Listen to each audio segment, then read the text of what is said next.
I gave up everything for my children. They never knew the truth. The water was already up to my ankles when I realized the basement door had been locked from the outside. Above me, I could hear my son's footsteps walking away. My name is Patricia, I'm 59 years old, and 24 hours ago I would have died for my children. Now, one of them was trying to make that happen. It started when I got the diagnosis. Stage 3 breast cancer. I sat in Dr. Edwards's office, the fluorescent lights buzzing overhead, and all I could think was, I need to tell the kids. My 2 boys, Ryan and Jake. Ryan, 31, the successful lawyer. Jake, 28, the one who still needed help finding his way. I called them both that night. Can you come over tomorrow? I have something important to discuss. Ryan arrived in his Mercedes, Jake on his motorcycle. They sat on my worn couch, and I told them everything. The cancer, the aggressive treatment plan, the costs my insurance wouldn't cover. I watched their faces carefully. Ryan's jaw tightened. Jake's eyes filled with tears. How much? Ryan asked, always practical. Between the treatments and the experimental therapy Dr. Chan recommends, about $200,000. Ryan stood up, pacing. Mom, you know I'd help if I could, but Ashley and I just bought the new house and the firm's been slow. I'm not asking for money, I interrupted. I have savings. I just wanted you both to know. But here's what I didn't tell them. I had $850,000 in savings. Money from selling my business, your father's life insurance. Investments I'd carefully tended for 30 years. I'd planned to split it between them someday. If only I'd kept it that way. Jake stayed after Ryan left. Mom, I'm scared, he whispered, and I held him like I did when he was 5 and afraid of thunderstorms. My sweet, struggling Jake who'd never quite found his footing in life.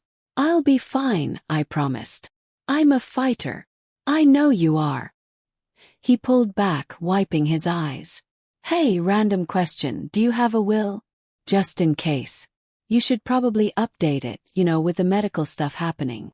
Something cold slithered down my spine, but I pushed it away. This was Jake, my baby. I have one. It splits everything between you and Ryan equally. He nodded, hugged me again and left. I stood at the window watching his taillights disappear, and that cold feeling wouldn't go away. The first treatment was brutal. Ryan sent a card. Jake visited every day, bringing soup, helping with bills, making sure I took my medications. He was so attentive, so loving. I'm not going anywhere, Mom, he'd say. I'm here for everything. Then came the day he brought me papers. I was talking to my friend who's a paralegal, Jake said, spreading documents across my kitchen table. She said you should set up a medical power of attorney, just temporarily, so someone can make decisions if you're too sick during treatment. The papers looked official. My head was foggy from the chemo. Jake's hand was warm on my shoulder. I'll take care of everything, Mom. You just focus on getting better. Sign. God help me, I signed. Within a week, things started changing. My primary doctor suddenly wasn't available, and I was seeing a new oncologist Jake had researched. The treatment plan shifted. Cheaper medications, fewer appointments. When I questioned it, Jake showed me statements from my insurance. They're denying coverage, Mom. We have to work within what they'll approve. But something felt wrong. The new doctor barely looked at me during appointments. The medications made me sicker, not better. And Jake was always there, always controlling every aspect of my care. I tried calling Dr. Chen's office myself. I'm sorry, Mrs. Patterson, the receptionist said. We show that you're no longer a patient here. Your medical power of attorney transferred your care last month. My blood turned to ice. Transferred where? She gave me a name I didn't recognize. When I looked up the doctor, his medical license had been suspended 3 years ago. If only I'd investigated sooner, before I signed over everything. That night, I waited until Jake left and logged into my bank account. The password had been changed.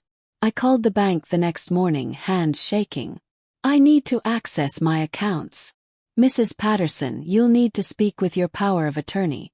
We show that your son Jake has full control of your finances during your medical treatment. But I only signed medical power of attorney. The silence on the other end was deafening. Ma'am, the documents we have on file show both medical and financial power of attorney, dated 3 months ago. 3 months ago. Before I was even diagnosed. I hung up and immediately drove to the bank. The manager pulled up my accounts, and I watched the color drain from his face. Mrs. Patterson, I think you need to contact the police. $850,000 had become $23,000. Transfers had been made weekly. Large purchases. Cash withdrawals. All authorized by my signature. I sat in that bank office and understood. My son had been planning this for months. The cancer just gave him the perfect opportunity. I should have gone to the police right then. Instead, I went home to confront him. If only I'd made a different choice. Jake was in my kitchen when I arrived. He looked surprised. Mom, you're not supposed to be driving. Where were you? The bank, Jake. I know what you've done. His face changed. The sweet, concerned expression melted away, replaced by something calculating. You went to the bank, he said slowly. Did you talk to anyone? You stole from me. You forged documents. How could you? How could I? His voice rose. Do you know what it's like being the failure? Ryan got everything, the brains, the success, your pride. I got nothing but disappointment and lectures about finding my path. Well, I found it, Mom. You were just too blind to see. He moved toward me and I backed up. Jake, please. The cancer was perfect timing, really. Everyone will understand why you got confused, signed the wrong papers, made bad decisions. And when you die, which Dr. Morrison says will be soon with the treatment plan I selected, I'll be the devoted son who tried everything to save you. Dr. Morrison, the suspended doctor. You're killing me, I whispered. The medications are destroying your liver while doing nothing for the cancer. Give it another month, and it'll look completely natural. Medical tragedy. Ran. Stumbled through my house toward the front door, but Jake was faster. He grabbed my arm, dragged me toward the basement stairs. I didn't want it to be this way, Mom. But you just couldn't leave things alone. He shoved me down the stairs. Pain exploded through my shoulder as I hit the concrete floor. Above me, the door slammed. I heard the lock click. Then I heard the pipes. The old water heater I'd been meaning to replace. Jake knew about the leak in the basement, the way water pooled near the drain during heavy rain. The weather forecast had called for storms all week. Water began seeping under the door, trickling down the stairs. Cold, relentless. The basement had no windows, no other exits. I pulled myself up, ignoring the agony in my shoulder, and tried the door. Lock solid. My phone was in my purse upstairs. The water rose faster than I expected. Ankle deep within an hour. I screamed until my voice gave out. I pounded on the door until my good hand was bloody. No one came. No one heard. Knee-deep. The single bulb overhead flickered.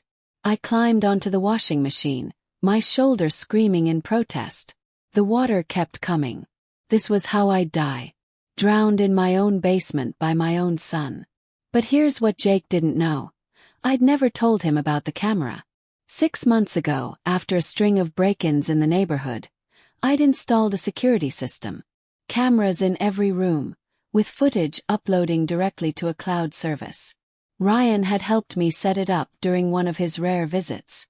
Just in case, Mom, he'd said. Jake never knew because he never asked. Never cared enough to look around and notice the small black domes in the corners of each room. The camera in the kitchen had recorded everything. Our conversation, his confession, him dragging me to the basement. And Ryan, whatever his faults, checked that security app religiously after helping me install it. He'd been worried about me living alone. The water was chest deep when I heard the sirens. Waist deep when I heard the shouting. Neck deep when the basement door finally crashed open and hands pulled me out.